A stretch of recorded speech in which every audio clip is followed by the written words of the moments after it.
S-400, 한때 제국의 힘을 상징하던 이 유명한 방패는 크렘린에 의해 힘의 과시로 세계에 선보였습니다. 사거리 최대 400km에 달하는 이 시스템은 스텔스 항공기까지 추적할 수 있다라고 주장되며 하늘을 가르는 기술적 경이로움으로 선전되었습니다. 이 시스템이 2017년에 터키에 판매되었을 때 세계 정치에 지각 변동을 일으키고 나토의 심장에 전략적 비수를 꽂았습니다. 푸틴의 대성공으로 불린 이 판매는 서방에 대한 크렘린의 가장 대담한 메시지였다. 우리는 당신들의 하늘까지도 보호할 수 있을 만큼 충분히 좋다. 그러나 이제 상황이 바뀌었다. 한때 자부심의 원천이었던 이 시스템은 이제 크렘린의 가장 큰 수치가 되었다.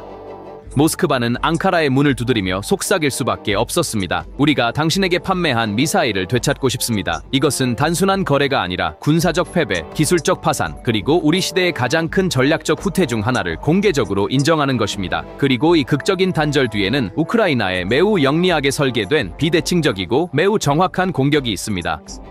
러시아는 전쟁 전 약 55에서 60개의 S-400 대대를 보유하고 있었습니다. 각 대대는 평균 8개의 발사대, 92N6기 다기능 레이더, 91N6기 조기 경보 레이더, 그리고 지휘 통제 센터를 포함하고 있었습니다. 이는 수백 개의 발사대, 수십 개의 레이더, 지휘 차량으로 구성된 거대한 네트워크를 의미했습니다.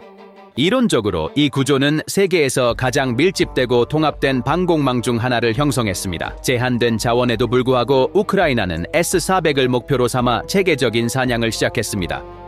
오릭스의 시각적 확인에 의해 뒷받침된 데이터에 따르면 우크라이나는 현재까지 최소 5개의 완전한 S-400개 대대를 파괴하거나 무력화했습니다. 이는 단일 레이더나 발사기가 타격을 받은 것이 아니라 전체 대대의 통합 구조가 완전히 해체된 것, 즉 단일 지역에서의 방공망이 완전히 제거된 것을 의미합니다. 게다가 이 피해는 완전한 시스템 손실에 국한되지 않습니다. 더 많은 배터리의 중요한 부품들이 정밀 타격을 받았습니다. 92N6이 레이더의 손실로 인해 배터리는 사실상 눈이 멀었고 남은 발사대는 발사하지 못한 채 파괴되었습니다. 이 수치는 현대 전쟁에서 전례 없는 상황을 나타냅니다. 20세기 동안 어떤 주요 강대국도 이렇게 짧은 시간 안에 가장 첨단의 방공 시스템에서 이처럼 많은 손실을 겪은 적이 없었습니다. 이러한 손실이 러시아가 가장 밀집된 방공망으로 보호한다고 주장하는 크림반도와 같은 지역에서 발생했다는 사실은 S-400 신화를 완전히 깨뜨렸습니다. 그렇다면 우크라이나는 어떻게 이를 달성했을까요? 이것은 단순한 힘의 승리가 아니라 지성과 기술의 승리였습니다. 우크라이나는 적 방공망 제압 및 파괴, 즉 SEAD-DEAD로 알려진 다층 전략을 구현했습니다. 이 전략은 치명적인 교향곡처럼 작동했습니다. 먼저 저렴하고 기만적인 목표물, 즉 미끼 드론이 전선으로 보내졌습니다. S-400의 강력한 레이더는 활성화되어야 했습니다. 즉 불빛을 켜서 이 가짜 목표물을 탐지합니다. 그러나 레이더가 작동하는 순간 자신의 위치도 드러납니다. 바로 이 순간에 바이락타르 TB2와 같은 감시 드론이나 위성 정보가 이 레이더의 정확한 위치를 탐지했습니다. 두 번째 단계에서는 서방에서 제공한 장거리 고정밀 미사일이 이 탐지된 위치에 발사되었습니다. 미국산 에이테킴스 탄도미사일과 영국 프랑스산 스톰 섀도우 스칼프 순항 미사일이 S-400 배터리의 중심부, 즉 지휘센터와 고가의 레이더를 외과적 정밀도로 공격했습니다. 이러한 공격은 S-400의 가장 큰 강점인 장거리 탐지 능력을 가장 큰 약점으로 바꾸어 놓았습니다. 크렘린은 자체 생산 능력이 이 추세를 막기에 불충분하다는 것을 고통스럽게 깨달았습니다. 이 무력함은 모스크바를 앙카라의 문을 두드리게 만들었습니다. 처음 보기에 러시아가 터키에서 2개의 S-400 대대를 철수하는 것은 우크라이나에게 재앙처럼 보일 수 있습니다. 이는 러시아가 최소한 어느 정도는 구멍난 방공망을 보완하는 것을 의미할 것입니다. 그러나 더 넓은 관점에서 체스판을 보면 이 움직임은 실제로 터키와 우크라이나 모두에게 장기적인 혁명적 전략 승리로 변할 잠재력을 가지고 있습니다. 이는 푸틴이 자신의 절망을 통해 가장 큰 경쟁자들을 무의식적으로 강화하는 지정학적 아이러니입니다. 앙칼에게 이 상황은 진정한 의미에서 황금 같은 기회입니다. 무엇보다도 터키는 수년간 짓눌려온 정치적 부담에서 벗어났습니다. 터키가 보유한 이 S-400 미사일 시스템은 결코 완전히 활성화되지 않았다는 것을 잊지 말아야 합니다. 이 시스템은 인도 후 앙카라로 옮겨졌고 시험 발사가 진행되었습니다. 그러나 이 시스템들은 나토의 지휘 및 통제 인프라에 통합되지 않았고 지속적인 운영 서비스에 투입되지도 않았습니다. 가장 근본적인 이유는 이 시스템들이 처음부터 정치적 위기의 원천이었기 때문입니다. 워싱턴은 S-400 구매를 동맹 정신에 반하는 것으로 정의하고 CAATSA에 따라 터키에 제재를 가했습니다. 이 제재는 방위 산업과 특정 관리들을 겨냥했을 뿐만 아니라 터키의 권위 있는 F-35 프로그램 참여를 완전히 종료시켰습니다. 이는 군사적으로뿐만 아니라 외교적, 경제적으로도 앙카라의 큰 비용을 의미했습니다. 터키는 수십억 달러를 지불한 F-35 생산 체인에서 제외되었고 이 항공기를 소유할 기회를 잃었으며 서방 수도에서의 신뢰가 장기적으로 침식되었습니다. 앙카라 정부는 이러한 유휴 자산을 구매 가격에 가까운 가격으로 소유자에게 반환함으로써 정치적 부담을 덜고 상당한 현금을 확보할 수 있습니다. 그래서 이 돈으로 무엇을 할 수 있을까요? 여기서 이야기는 우크라이나의 승리로 바뀝니다. 앙카라는 S-400 시스템에 약 25억 달러를 지불했습니다. 이제 모스크바에 더 많은 것을 요구할 수 있습니다. 이 자금은 터키의 국방산업에서 가장 야심찬 프로젝트를 직접 점화하는 로켓 연료가 될 것입니다. 이러한 프로젝트의 최전선에는 터키의 5세대 스텔스 전투기 KAAN이 있습니다. KAAN은 단순한 항공기가 아닙니다. 이는 터키의 전략적 독립성과 글로벌 강국으로서의 주장을 가장 구체적으로 상징합니다. 낮은 가시성 특징, 초음속 순항 능력, 첨단 항공 전자 장비, 국내 탄약을 운반할 수 있는 능력을 갖춘 KAAN은 완성되면 터키 공군을 세계의 엘리트 리그로 끌어올릴 것입니다. 그러나 이러한 혁신적인 프로젝트를 개발하고 대량 생산으로 옮기는 데는 막대한 자금이 필요합니다. S-400의 수십억 달러는 KAAN 프로젝트의 일정을 몇 년 앞당길 수 있으며 엔진 개발과 대량 생산과 같은 가장 비용이 많이 드는 단계를 가속화할 수 있습니다.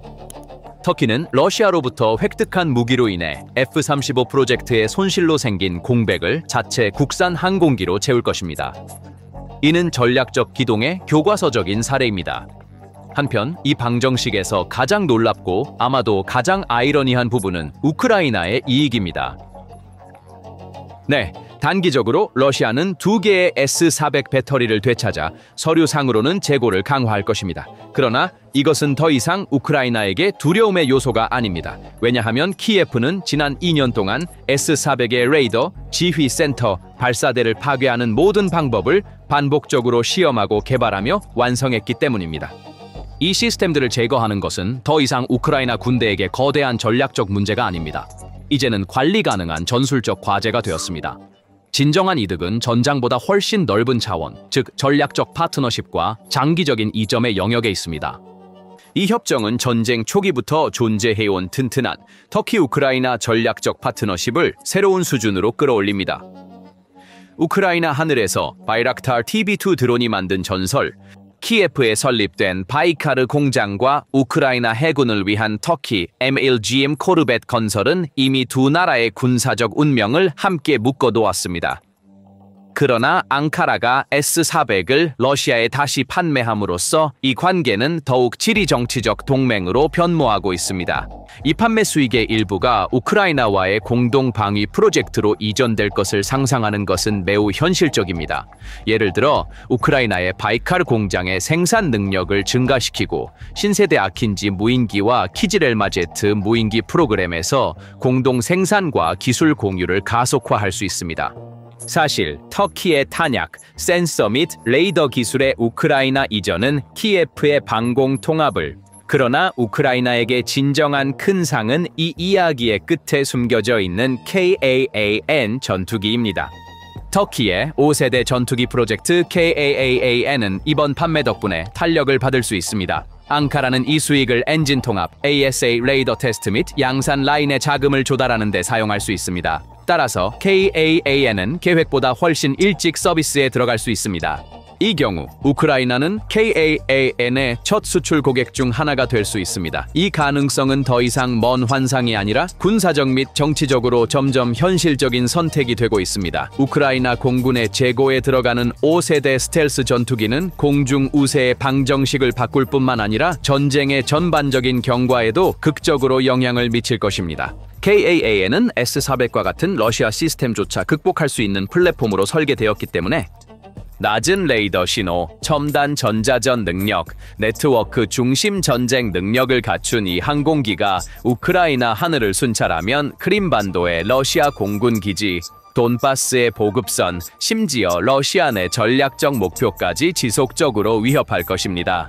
이러한 시나리오에서 크렘린은 지상뿐만 아니라 공중에서도 우위를 잃게 될 것입니다. 우크라이나가 크림반도와 돈바스에서 영구적인 공중 우위를 확립할 가능성은 모스크바에게 진정한 악몽이 될 것입니다. 그리고 가장 아이러니한 부분은 이 악몽의 자금이 간접적으로 러시아의 자금에서 나올 것이라는 점입니다. 크렘린이 절박한 마음으로 터키에 돈을 지불하면서 그 돈이 우크라이나의 전쟁 수행 능력을 증가시키는 프로젝트에 사용되는 것을 막을 수 없을 것입니다. 이것은 단순한 군사적 순간이 아니라 역사적인 복수의 순간입니다. 러시아는 스스로 우크라이나에게 21세기의 가장 치명적인 카드를 넘겨주게 될 것입니다. 시청해 주셔서 감사합니다.